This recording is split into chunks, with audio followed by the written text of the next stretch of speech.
Hello guys and welcome po ulit sa aking YouTube channel Reg TV. And ako nga po pala yung Kuya Reg. At ngayon ang topic natin, oo, may mga tao talaga na magaling magtago pag gumagawa sila ng kalokohan. Yung tipong sobrang kampante ka, pero hindi mo alam, niloloko ka na pala niya. Yung magugulat ka na lang dahil isang araw, bigla ka na lang niyang iiwan. Sakit nun, diba? Kaya para makaiwas sa mga ganyan, mahalaga na makita mo yung mga signs na malapit ka na niyang iwan dahil may bago na siya. Para naman kahit papano ay madepensahan mo yung sarili mo at hindi ka masyadong masaktan. At para alam mo yung gagawin mo, 'di ba? Hindi ko napapahabain at uumpisahan agad natin 'yan pagkatapos ng intro.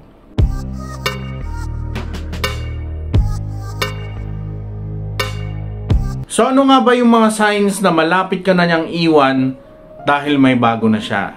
Number 1, unti-unti ka na niyang tinatago sa mga tao. Kung mapapansin mo na parang ayaw ka na niyang kasama sa labas, or parang ayaw niyang makita ng mga tao na magkasama kayo, or pakiramdam mo parang hindi na kayo magjowa pag lumalabas kayo na magkasama, sign yan na unti-unti ka na niyang binubura sa isip ng mga tao.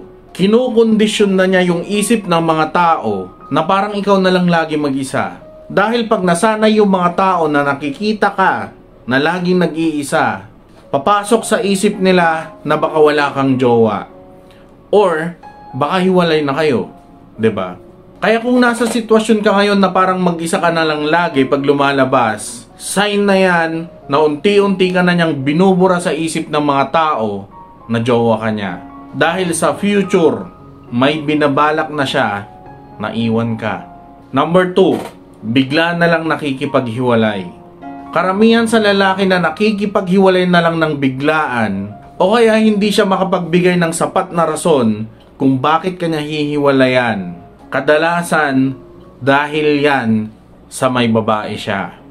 Oo, may bago na siya. Pero, huwag kang mag-alala dahil makikipagbalikan pa rin naman yan sa'yo. Dahil maaawa siya sa'yo, makokonsensya, or hindi pa kasi siya makahanap ng matinong rason kung bakit kanya iiwan. Pero huwag kang matuwa kung nakipagbalikan siya dahil hindi rin magtatagal yan. Dahil sa pagbalik niya, asahan mo, lagi kayong mag-aaway. Kaya hindi magtatagal, makikipaghiwalay ulit siya. At ngayon, may sapat na rason na siya kung bakit kanya iiwan. At ang rason na yon ay dahil lagi kayong nag-aaway. Or, lagi mo siyang inaaway. Hindi na daw kayo magkasundo. Nakaka-relate ka, di ba? Number 3, para na lang kayong roommates. Kung mapapansin mo na para na lang kayong roommates sa kwarto nyo, yung hindi ka na niya madalas kalabitin, sign na yan na wala na siyang amor sa'yo dahil may iba na nagpapagana sa kanya.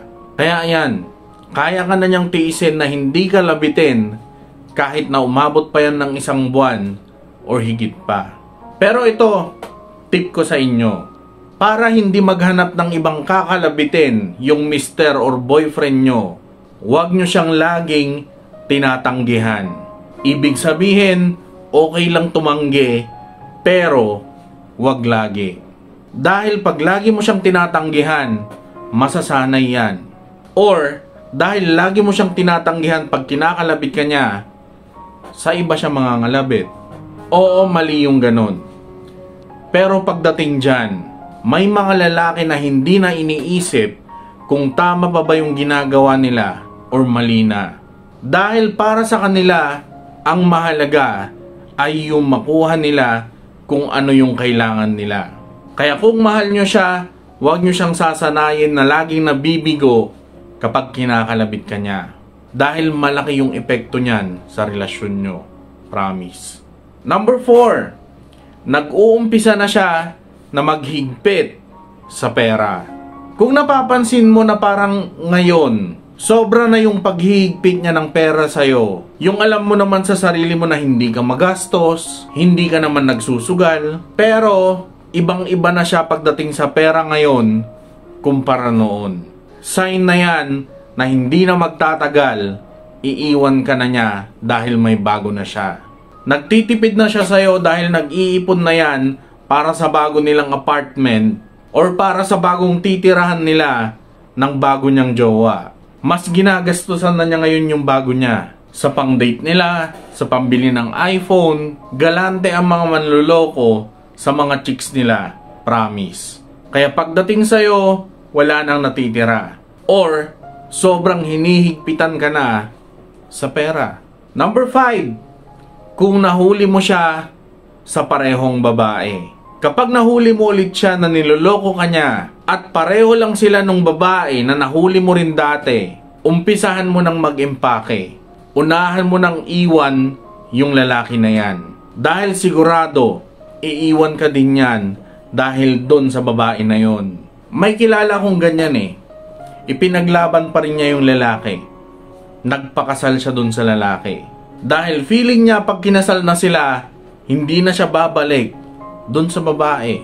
Pero ang ending, kahit nakasal na sila, ayun, nag-cheat ulit si lalaki at doon ulit sa babae na yon. Yung dating babae ulit na nahuli niya noon. Oo, hindi lahat pare-pareho ng istorya ng buhay natin. Pero yung mga paulit-ulit na nagloloko, iisa lang din ang pupuntahan niyan. Kapag niloko ka niya ng 2 beses, asahan mo, lolokohin ka ulit niyan. Number 6, kapag pakiramdam mo na parang ikaw na lang yung bumubuhay sa relasyon nyo. Kung feeling mo parang pagod na pagod ka na sa relasyon nyo, dahil parang ikaw na lang lagi yung gumagawa ng paraan para mag-work pa yung relasyon na yan, sign na yan na may balak na siya or gusto na niya na iwan ka.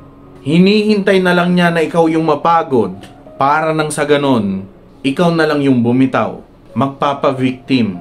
Yung sasabihin niya ikaw yung dahilan or ikaw yung may kasalanan, kaya kayo naghiwalay. Pero ang totoo, napagod ka na. Dahil parang ikaw na lang yung nagpapatakbo ng relasyon nyo. Dahil siya, hindi na tumutulong. Dahil may pinapatakbo na siya na ibang relasyon. Kaya kung nakita nyo yung mga signs na to sa kanya, mas maganda kung kausapin nyo siya. Sabihin nyo kung ano yung napapansin nyo. Para makapag-usap kayo. At hindi na umabot or hindi na humantong sa sakitan. So yun, Reg TV nga po pala. And shoutout po muna tayo. Then kay Marisa Dulaga from KSA. Kay Sibenian's Channel. Then kay Divine Acantilado from Saudi.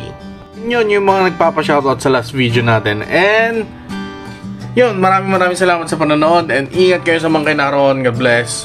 Peace and goodbye.